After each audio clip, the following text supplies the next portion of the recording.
तो मूवी के स्टार्ट में हमें एक स्कूल दिखाया जाता है जहाँ कोच बच्चों को एनुअल फुटबॉल मैच के लिए ट्रेन कर रहे थे, पर बच्चों की बुरी परफॉर्मेंस को देखते हुए गुस्से से उनकी हालत खराब हो जाती है। गुस्से में वो पानी वाला बेंच ही उल्टा देते हैं। तभी इन्हें ग्राउंड से एक अजीब सा कीड़ा निकलता दिखाई देता है जिसे वो टच करके चेक करने लगे थे। यहीं से सीन कट होकर रात में हम प्रिंसिपल को देखते हैं। वो मीटिंग से फ्री होकर घर वापस जा रही थी कि तभी कोच उनके रूम में आ जाते हैं। प्रिंसिपल गौर से उन्हें देखती है। वो कुछ अजीब सा बिहेव कर रहे थे। वो प्रिंसिपल से पेंसिल मांगते हैं। प्रिंसिपल पेंसिल दे भी देती हैं और इसी पेंसिल को वो अब प्रिंसिपल के हाथ में ही स्टैब कर चुके थे। अपने आप को बचाने के लिए वो अपने हाथ में पकड़ी हुई चाबियां कोच के मुंह पे मारते हुए वहाँ से निकल जाती हैं। पर उसकी बदकिस्मती कि सभी दरवाजे बंद थे और चाबियां वो अब अपने ऑफिस में गिराई थी जहाँ कोच थे। इसीलिए वो साइंस लैब की विंडो से भाग जाने का सोचती है, लेकिन इसमें भी वो कामयाब नहीं हो पाई क्योंकि विंडो खुलने से पहले ही वहाँ कोच आ चुके थे। जिनसे अपनी जान बचाने के लिए वो उन्हें वहाँ पे रखी एक बोतल के जरिए जख्मी कर देते हैं और अपने डिफेंस के लिए वहीं से कुछ सीजर्स उठाते हुए बाहर मेन एंट्रेंस की तरफ आ जाती है। बाहर उन्हें एक और टीचर मिली जिनसे वो मदद मांगती है, लेकिन इस टीचर के पास भी स्कूल से बाहर जाने के लिए चाबियां नहीं थी। इसलिए प्रिंसिपल को खुद चाबियां लेने के लिए अपने ऑफिस में जाना पड़ा। जिस टाइम वो ताला खोल के अब बाहर जाने ही वाली थी, तब दोबारा कोच उसके पीछे आ जाते हैं। प्रिंसिपल जल्दी से ही उनके मुंह पर दरवाजा बंद कर देती है। इस सारी अफरा तफरी में उनके हाथ से सीजर्स भी गिर गयी, जिन सीजर्स को उठाते हुए यहाँ मौजूद दूसरी टीचर प्रिंसिपल को बुरी तरह जख्मी कर चुकी थी। फिर अगली सुबह हम दोबारा इसी स्कूल को देखते हैं जहाँ के सभी बच्चे तकरीबन बिगड़े हुए हैं। अगर केसी बेचारा अच्छा है तो सब उसे बुली करते रहते हैं। दूसरी तरफ से हर तरह के उल्टे काम के लिए मशहूर है। फेक आईडीज बनाना, ड्रग्स सप्लाई करना, लेकिन इन सब चीजों के बावजूद वो पढ़ाई में बहुत ही स्मार्ट है और इसी वजह से उनकी टीचर ब्रूस, जो कि काफी शाय से रहती है, वो ज़ेक से बहुत ही ज्यादा इम्प्रेस है। यहाँ स्कूल के स्टाफ रूम में सभी लोग नोटिस करते हैं कि आज कोच जरूरत से ज्यादा ही पानी पी रहे थे, साथ ही उनकी हरकतें भी अजीब थी। तभी स्टाफ रूम में वो टीचर भी आती है जिन्होंने रात में प्रिंसिपल पे हमला किया था। ये दोनों एक दूसरे से बातें करने लग जाते हैं और सभी नोट करते हैं कि इनकी बातें आम दिनों से काफी अजीब थी। यहाँ फुटबॉल ग्राउंड में केसी, जो अपना लंच करने के बाद अपनी क्लास में वापस जा रहा था, तभी उसे ग्राउंड में एक अजीब सा इंसेक्ट दिखाई देता है, एक कीड़ा, जिसे वो उठाकर अपने साइंस टीचर के पास ले आया। ऐसा कीड़ा इन्होंने पहले कभी नहीं देखा था। साइंस टीचर माइक्रोस्कोप के अंदर रखकर इस कीड़े को चेक करते हैं और बताते हैं कि ऐसा कीड़ा आमतौर पे तो नहीं पाया जाता। कभी कभार ऑक्टोपस के किडनीज में ऐसे पार्ट्स देखे गए हैं, लेकिन यहाँ ऑक्टोपस का होना तो नामुमकिन था। ये कोई नई स्पीशी का इंसेक्ट था जिसे वो लोग नहीं जानते थे। टीचर अभी स्पीशी को देख रहे थे कि अचानक बच्चों की शरारत में उसके ऊपर पानी गिर जाता है और पानी गिरते ही वो ऐसे तड़पा जैसे अभी जिंदा हुआ हो। प्रोफेसर उसे उठाकर यहाँ पे रखे हुए एक एक्वेरियम में डाल देते हैं। एक्वेरियम में डालने पर ये सब लोग नोटिस करते हैं कि इस क्रिएचर के बहुत बारीक बारीक टेंटिकल्स भी थे। प्रोफेसर अब इस स्पीशी को पकड़ने के लिए जैसे ही एक्वेरियम के अंदर हाथ डालते हैं तो वो स्पीशी अपने आप को रेप्लिकेट कर लेता है, यानी उसने अपनी ही जैसी एक और क्रिएचर पानी में बना ली थी और इस नई क्रिएचर ने प्रोफेसर के हाथ पे अपने बारीक बारीक दांतों से काट भी लिया। मामला ऐसा नहीं था कि इसे इग्नोर किया जाए। तभी स्टूडेंट्स इस बारे में यूनिवर्सिटी को इन्फॉर्म करने का मशवरा देते हैं। सीन्स यहीं से दोबारा कोच की तरफ शिफ्ट होते हैं जहाँ उनकी टीम का लीडर, जिसका नाम है स्टैन, मोने बताता है कि अब वो उनकी टीम के लिए फुटबॉल नहीं खेलेगा। ये सुनते ही कोच को तो गुस्से से पागल हो जाना चाहिए था, लेकिन कोच यहाँ से कुछ भी नहीं कहते और स्टैन यहाँ से शॉर लेने के लिए चला जाता है, जहाँ बाथरूम में उसे मिलती है अपनी एक टीचर। उनकी हालत काफी खराब लग रही थी। वो स्टैन को बताती है कि वो सांस भी नहीं ले पा रही। इसी वॉशरूम के पास केसी भी था। स्टैन किसी को चिल्लाकर कहता है किसी को मदद के लिए बुलाने के लिए, और इतने में वो जब वो टीचर को रिलैक्स करने के लिए गले लगाने लगता है तो उसके हाथ में टीचर के बालों के साथ उनके सर का एक हिस्सा आ चुका था। ये देखते ही वो डर गया। इससे पहले कि वो इस बारे में किसी को भी कुछ भी बताता, वो टीचर जिन्होंने रात में प्रिंसिपल पे हमला किया था, वो उसे ये बात किसी को भी बताने से मना करती है और कहती है कि उन टीचर को कैंसर है और ये बात वो किसी को बताना नहीं चाहती। स्टैन से बातें करते हुए वो लगातार बाहर देख रही थी, जहाँ पर कोच वाटर स्प्रिंकलर्स के बिल्कुल दरमियान में खड़े थे। उसके बाद कोच और ये टीचर लाइब्रेरी के पास एक रूम में आ जाते हैं। कोच अभी भी पानी पीने में मसरूफ था और वो टीचर उसी के हाथ से पानी लेकर अपने मुंह पे गिरा लेती है। साथ में वो कोच से ये भी बात कर रही थी कि ब्रूमर की पूरी फैकल्टी इस एनवायरनमेंट में मारी जा चुकी है। हमें जल्द ही कुछ करना होगा। हमें अब स्टूडेंट्स को अपना शिकार बनाना होगा ताकि हम अपना काम आसान बना सकें। ये लोग इस बात से अनजान थे कि उनकी ये अजीब बातें साथ लाइब्रेरी में खड़े हुए दो बच्चे केसी और उसकी क्लास फेलो डेरेलिया भी सुन रही थी। एकदम से इसी रूम के अंदर स्कूल की नर्स आ जाती है, जिसे देखते ही कोच शेप शिफ्ट करते हुए अपने आप को एक अजीब सी क्रिएचर में बदल कर नर्स पर हमला कर देते हैं। वो उसका कान खा चुके थे, नर्स के कान से खून आ रहा था। इतना अजीब और डरावना सीन केसी और डेरेलिया दोनों ही देखकर डर गए थे। बुखलाहट में इन्होंने शोर मचाया, जिससे कोच को इनके बारे में पता चल गया। इससे पहले कि कोच उनको पकड़ लेते, ये दोनों उनको धक्का देते हुए इस रूम से भाग जाते हैं। रास्ते में नर्स डेरेलिया को पकड़ने की कोशिश भी करती है, पर केसी उसे बचा लेता है। भागते हुए अब उनके सामने प्रिंसिपल थी, जिनसे ये लोग मदद मांगने की कोशिश करते हैं, पर प्रिंसिपल सिर्फ मुस्कुरा रही है। ये नहीं, प्रिंसिपल भी इन्हीं के साथ मिली हुई है। देखते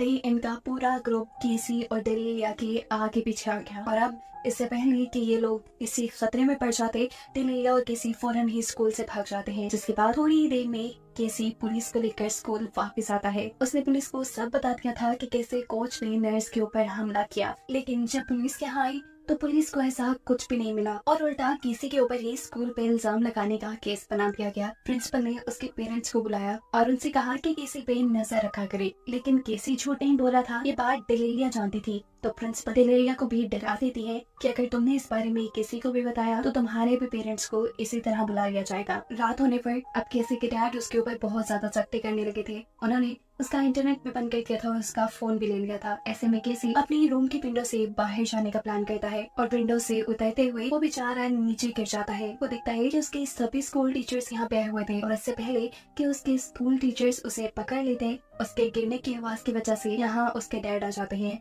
और उसके डैड के आने पे हम देखते हैं कि अचानक ये सभी टीचर गायब हो गए। सुबह होने पर केसी स्कूल जाता है तो नोटिस करता है कि उसके सभी टीचर्स बहुत ही ज्यादा पानी पी रहे थे। सबके बिहेवियर भी काफी अजीब थे। यहाँ तक कि एक टीचर तो उन्हें इतनी अजीब असाइनमेंट लिखने को देता है जिसके बारे में ये सोच भी नहीं सकते थे। उन्हें अपने हर जिंदा रिलेटिव की इन्फॉर्मेशन लिख के टीचर को देनी थी। साथ स्कूल में एयर चेकअप के लिए एक कैंप भी लगाया गया था और बहुत से बच्चे अपना चेकअप कराने के लिए लाइन में वेट कर रहे थे। केसी की दूसरी क्लास फेलो भी इस कैंप में जाने की जब कोशिश करती है तो प्रिंसिपल दरवाजा बंद कर देती है। उसे ये सब काफी अजीब लगा। कुछ दूर जाने पर उसने ये भी नोटिस किया कि वाटर फाउंटेन के पास भी पानी पीने के लिए बच्चों की लाइंस लगी थी। इन्हीं सब चीजों को केसी भी नोटिस कर रहा था, इसीलिए ये दोनों बात करने के लिए बैठते हैं। केसी उसे पिछले दिन होने वाले सारे वाक्य के बारे में बताता है कि कैसे कोच ने अपना शेप शिफ्ट करके अपने आप को एक अजीब सी क्रिएचर में बदल कर नर्स पे हमला किया था और उसके बाद नर्स बिल्कुल नॉर्मल हो गई। ये लड़की उसका ये कहते हुए मजाक बना लेती है, अरे क्या तुम एलियंस वाली स्टोरीज कह रहे हो। जवाब में केसी कहता है हो सकता है कि ये एलियंस हो।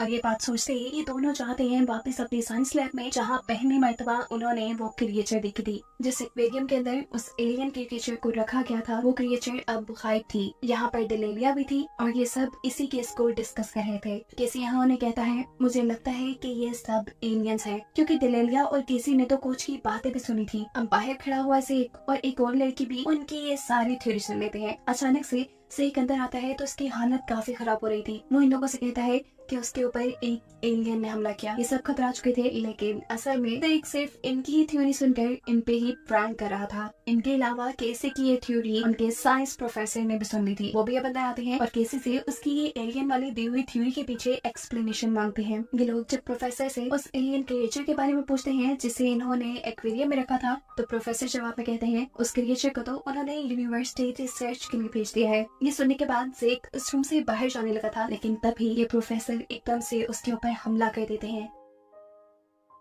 उसे बचाने के लिए केसी आगे बढ़ता है, लेकिन उसकी भी गर्दन पकड़कर प्रोफेसर उसे दूर फेंक चुके थे। ये सब लोग जान गए थे कि प्रोफेसर से अब इनकी जान को खतरा होने वाला है, इसीलिए पीछे से यहाँ पास पड़ी हुई एक तलवार उठाकर उससे प्रोफेसर के ऊपर हमला कर देता है। इस हमले में प्रोफेसर की 4 उंगलियां कट चुकी थी, लेकिन हैरानी की बात है कि उसकी चारों फिंगर्स किसी इंसेक्ट की तरह चलते हुए इन लोगों के ऊपर हमला कर देती है। प्रोफेसर अब सेक के ऊपर हमला कर देते हैं और सेक देखता है कि जहाँ से उनकी उंगलियां कटी थी वहाँ से अजीब छोटे छोटे टेंटिकल बाहर आ रहे थे। साथ में उसके मुंह से वो छोटे छोटे कीड़े भी निकल रहे थे, जो कीड़ा पहली मर्तबा केसी इस लैब के अंदर गया था। अपने आप को बचाने के लिए सेक प्रोफेसर के ऊपर टांग से हमला कर देता है। टांग मारने के साथ साथ सेक ने उसके हाथ में अपनी पेंसिल भी स्टैब कर दी थी। सेक के ऐसा करते ही प्रोफेसर की फिंगर्स, जो कि अब किसी इंसेक्ट की तरह काम कर रही थी, वो सेक के ऊपर हमला कर देती है। प्रोफेसर भी उठकर अब जेक को उठाकर एक्वेरियम के ऊपर फेंकते हैं। इतना जोर लगाने की वजह से वो खुद भी एक कदम पीछे होकर एक बेंच से टकरा गए थे। प्रोफेसर अब नीचे गिर चुका था। ये लोग उसके पास जाकर देखते हैं तो उसके अंदर से व्हाइट सा फ्लूइड निकला है, जिसका मतलब है कि वो मर गया है। और ये सब हुआ था जेक के उस पेन वाले हमले से, जिस पेन में उसने ड्रग्स भरी हुई थी। बिना बताए के ये लोग समझ गए कि ये जो भी क्रिएचर है उसे इस पाउडर ड्रग से मारा जा सकता है। यहाँ किसी प्रोफेसर के मुंह से निकली हुई उस क्रिएचर को एक जार के अंदर बंद कर लेता है। ये पूरा ग्रुप अब लैब से बाहर निकलता है और ये नोटिस करते हैं कि सभी लोग इन्हें अजीब सी नजरों से देख रहे थे। क्लास में बैठे हुए बच्चों का बिहेवियर भी काफी चेंज था, ऐसे जैसे वो तो फरिश्ते हों। ये अब जेक की कार में बैठकर स्कूल से निकल जाते हैं। जेक जैसे ही रेडियो ऑन करता है तो वहाँ कोई सिग्नल नहीं थे। रास्ते में इनके सामने पुलिस भी आ जाती है, लेकिन जेक इनसे बचने के लिए अपना रास्ता ही बदल लेता है। ये लोग अब जेक के घर जाते हैं जहाँ उसने अपनी एक पूरी लैब बनाई हुई थी। ये लोग देखते हैं कि जेक के पास एक गन भी है। केसी अब उस क्रिएचर को जेक को देता है जो वो लोग साइंस लैब से लेकर आए थे। ये लोग इस क्रिएचर को एक रैट के केज में रखते हैं और फिर इस क्रिएचर के ऊपर पानी डालते हैं। पानी डालते ही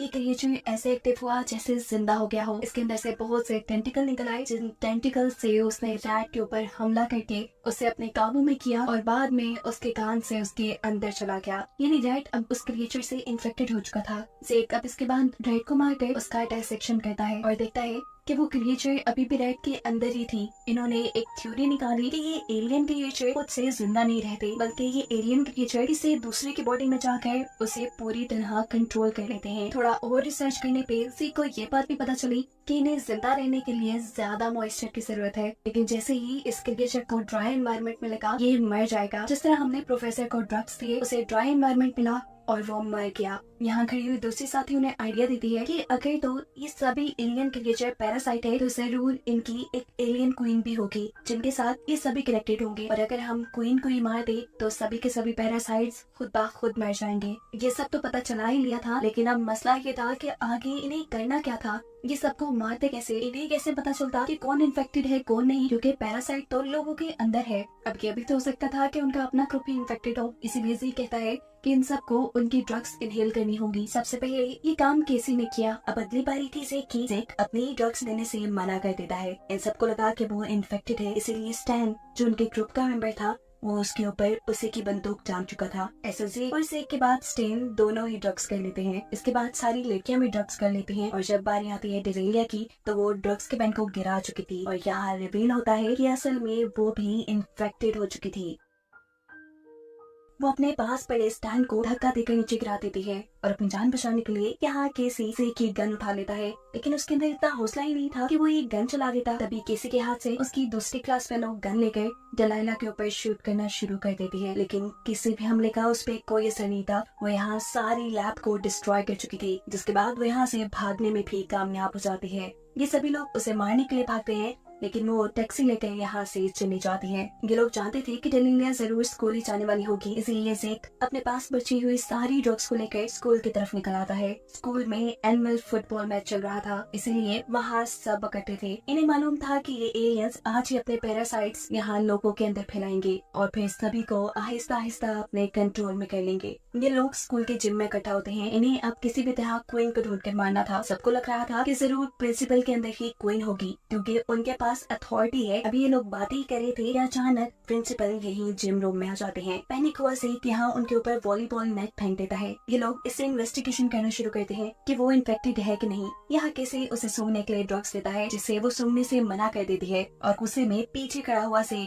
उसे शूट कर देता है। उसके शूट करने की वजह से प्रिंसिपल के सर से खून निकलने लगा, जिसका मतलब था कि वो अहम इंसान थी। और ये देखते हुए इन सबको रिग्रेट होने लगा कि इन्होंने कितनी बड़ी गलती कर दी, एक अहम इंसान को मार दिया। अभी ये लोग ये सोच रहे थे कि अचानक प्रिंसिपल दोबारा खड़ी हो जाती है और उसके अंदर से बहुत से टेंटिकल्स निकलने लग जाते हैं, यानी वो अब एक क्रिएचर में बदलने लगी थी। ये देखते हुए डरकर उनके ग्रुप की लड़की प्रिंसिपल के ऊपर अपनी सारी ड्रग्स फेंक देती है, जिनसे वो मर तो गई, लेकिन अब इनके पास ड्रग्स भी खत्म हो गई। अब इन्हें मालूम करना था कि क्या एलियंस ने अपना प्लान पूरा कर लिया वो भी सारी ऑडियंस के वापस अपने घर जाने से पहले। और इस चीज का पता चलाने के लिए स्टेन यहाँ से बाहर जाने का फैसला करता है, जहाँ जाकर वो देखता है कि पूरी फुटबॉल टीम बाहर बारिश एंजॉय कर रही है और कोच के मुंह से बहुत से टेंटिकल्स बाहर निकल रही हैं। ये सब के सब अब क्रिएचर में बदल गए, एलियंस बन गए। कुछ ही देर बाद अब स्टेन वापस उनके पास आता है। ये लोग उसके पास ड्रग्स फेंकते हैं ताकि वो इन्हें सोकर प्रूव करे कि वो इन्फेक्टेड नहीं हुआ, लेकिन यहाँ स्टेन उनका सारा का सारा पाउडर वेस्ट कर देता है। ये लोग समझ गए कि वो इन्फेक्टेड हो चुका है, लेकिन अब मसला ये था कि इनके पास बाकी पाउडर खत्म हो गया था। उसी का मन से कहता है कि हमें यहाँ से बाहर निकलना पड़ेगा, हमें कार तक जाना पड़ेगा ताकि हम और पाउडर ला पाए। ये लोग यहाँ से बाहर निकल तो गए, लेकिन कार तक पहुँचना बहुत मुश्किल था। सामने से ये लोग देखते हैं कि फुटबॉल टीम भी आ रही है, जो कि पूरी की पूरी इन्फेक्टेड है। इनसे बचने के लिए ये दोनों एक बस के नीचे छुप जाते हैं, लेकिन ज्यादा देर भी अब ये लोग यहाँ छुप नहीं सकते थे, इसलिए केसी बस से बाहर निकल गए ऑन फुटबॉलर्स के सामने आ जाता है, जिसे पकड़ने के लिए जब सब उसके पीछे लग जाते हैं तो उसे पीछे से निकलकर अपनी गाड़ी की तरफ चला जाता है। गाड़ी में बहुत ढूंढने के बाद भी उसे अपने ड्रग्स वाले पेन नहीं मिले और इतने में ही यहाँ पर आ गई उसकी टीचर, वो जो उससे बहुत इम्प्रेस थी। वो यहाँ उसे बात करने की कोशिश करती है, बात करने से ज्यादा वो उसे इंस्पेक्टेड करने की कोशिश कर रही थी, क्योंकि खुद तो वो एलियन बनी गई। सेकन से बचने के लिए अपनी कार में बैठ जाता है, लेकिन अब वो भी उसी की कार में आ चुके हैं। आपको बचाने के लिए वो इस कार का एक्सीडेंट कर चुका था और इस एक्सीडेंट के दौरान उसके डैशबोर्ड से थोड़े से ड्रग्स के पेन निकल आते हैं, जिन्हें वो लेकर कार से बाहर आ जाता है। शुक्र था कि इस एक्सीडेंट पे उसे ज्यादा चोट नहीं आई, लेकिन उसकी टीचर, उसका तो सर ही बॉडी से अलग हो गया था। अब टीचर का सर अपनी बॉडी को ढूंढने के चक्कर में ज़ीक को छोड़ देता है। ज़ीक की जान बच जाती है, जबकि दूसरी तरफ हम देखते हैं कि कैसे इन फुटबॉलर्स से अपनी जान बचाने के लिए एक बस के अंदर चढ़ गया, जहाँ पर उसका सामना हुआ डेलियन गया से। इन्हें उसकी वही क्लास फ्रेंड हो जो इन्फेक्टेड होकर उनके पास से भाग गई थी। सारे फुटबॉलर्स भी इस बस की विंडोज तोड़ते हुए बस के अंदर आने की कोशिश में लग जाते हैं और केसी अपना दिमाग चलाते हुए बस की रूफ हेड से निकलने में कामयाब हो जाता है। अब यहाँ जिम में दो ही लड़कियां अकेले बैठी हुई थी, जिसमें से एक लड़की अचानक अपने आप को एक बहुत बड़े से एलियन में चेंज कर लेती है। उसे एलियन बंदा देखकर दूसरी लड़की बुरी तरह डर गई और ये एलियन उन्हें बताती है कि जिस पैरासाइट क्वीन को तुम इधर उधर ढूंढ रहे थे वो मैं ही हूँ। इससे पहले कि अब वो इस लड़की के ऊपर हमला करती थी, कि इसी यहाँ पर आ जाता है। वो अपनी फ्रेंड को लेकर यहाँ से भागता है, जबकि एलियन अपनी ताकत बढ़ाने के लिए स्विमिंग पूल में जंप कर देती है। अब अपना बड़ा सा टेंटिकल निकालते हुए उसने दूसरे साथी के ऊपर भी हमला कर दिया था। इससे पहले कि वो उसे मार खाती, किसी पानी के अंदर जंप करता है और उस लड़की को बचाने में कामयाब हो जाता है। अब ये एलियन अपनी इंसानी शक्ल में उनके सामने आ जाती है। किसी को समझ नहीं आ रहा था कि अगर ये लड़की इन्फेक्टेड थी, एक एलियन बन चुकी थी, तो वो उनका ड्रग वाला टेस्ट कैसे पास कर पाई। तब ये लड़की बताती है उसने पेन को नीचे से खोल दिया था, जिससे सारी ड्रग नीचे गिर गई और उससे ड्रग सूंघने का सिर्फ एक ड्रामा किया। ये बात सुनते ही ज़ीक अब अपने ड्रग वाले पेन से उसे मारने की कोशिश करता है, लेकिन पीछे से उसकी दूसरी पार्टनर उसका हाथ पकड़ लेती है और इन्हें मालूम होता है कि वो भी एक एलियन बन चुकी है। इससे पहले कि ये लड़की ज़ीक के ऊपर हमला कर देती, पीछे से केसी आकर एक ब्लैक कपड़े पहनी हुई लड़की को पीछे ले जाता है और तब पहली मर्तबा हम उसके मुंह से टेंटिकल निकलते हुए देखते हैं। केसी अब उसे एक रूम में लॉक कर चुका था, जबकि दूसरी तरफ वो क्वीन एलियन यहाँ से भाग गई थी। केसी उसे भी पकड़ने के लिए यहाँ से भागता है, लेकिन ड्रेक उसे पहले कहता है कि तुम पहले अपना ड्रग टेस्ट करवाओ, कहीं तुम भी एक एलियन तो नहीं बन गए। जल्दी में केसी उसे ड्रग सुनकर दिखाता है कि वो अभी तक इन्फेक्टेड नहीं है। उसके बाद ये दोनों अपने मिशन के लिए तैयार हो जाते हैं। इनका मिशन था उस एलियन क्वीन को मारना, जिसके शेडोज उन्हें अपने करीब ही नजर आ रहे थे। यहाँ ड्रग्स के असर में केसी की पावर्स काफी कम हो चुकी थी। ज़ीक तो यहाँ से बचाने में कामयाब हो जाता है, लेकिन अब क्वीन केसी के पास आ जाती है। उसे बचने के लिए केसी जैसे ही पीछे की तरफ जाता है तो दूसरी एलियन अपने टेंटिकल्स निकालते हुए केसी को बालों से पकड़ लेती है। अपने आप को बचाने के लिए उसे अपने आप को दर्द देते हुए छुड़वाना पड़ा, जबकि दूसरी तरफ वो एलियन क्वीन अब ज़ीक के पास पहुंच गई थी। वो ज़ीक को मारने से पहले उसे बताती है कि वो क्यों अर्थ पे आए। असल में उनका प्लेनेट तबाह हो रहा था, उन्हें एक ऐसे प्लेनेट की जरूरत थी जहाँ बहुत सा मॉइस्चर हो। अब जैसा कि हम पहले ही जानते हैं कि अर्थ पे 95% पानी है, तो इन्हें अपने रहने के लिए ये बेहतरीन प्लेनेट लगा था। ये कहते ही वो ज़ीक के ऊपर हमला कर देती है, जिससे ज़ीक वहीं पे बेहोश हो जाता है। अब एलियन का मुंह दूसरी तरफ था। इस चीज का फायदा उठाते हुए केसी जल्दी से ज़ीक के पास जाता है और उसके हाथ में पकड़े हुए ड्रग्स के पेन अपने हाथ में लेकर छुप जाता है। वो जानता था कि अब ये एलियन उसके ऊपर हमला करने के लिए जरूर आएगी, इसीलिए वो खुद भी एलियन क्वीन पे हमला करने के लिए तैयार था। लेकिन एलियन क्वीन इस टाइम अपने आप को एक बहुत बड़े एलियन में, एक बहुत बड़ी क्रिएचर में ट्रांसफॉर्म कर लेती है, जिस क्रिएचर के बहुत सारे टेंटिकल्स थे। इन्हीं टेंटिकल्स के जरिए वो यहाँ रखे हुए कैबल्स को उठा उठा कर फेंक रही थी। ऐसे में किसी का बचना भी मुश्किल था। इस टाइम पे वो होशियारी दिखाता है और जल्दी से जिम से बाहर निकल कर वो लीवर दबा देता है, जिसकी मदद से जिम बंद होती थी। अब ये एलियन, जिसे ये बात बिल्कुल मालूम नहीं थी, वो जैसे जैसे आगे बढ़ती है इन लोहे के बने दरवाजों में फंसती रहती है। लेकिन बदकिस्मती से फिर भी किसी बच नहीं पाता और एलियन आखिरी सेकंड में आखिरी दरवाजे से निकलकर उसके ऊपर हमला कर देती है। किसी को शदीद दर्द हो रहा था, उसके मुंह से अब टेंटिकल्स निकलने लगे थे, लेकिन वो हार नहीं मानता और इस वक्त में भी अपने हाथ में पकड़ा हुआ ड्रग वाला पेन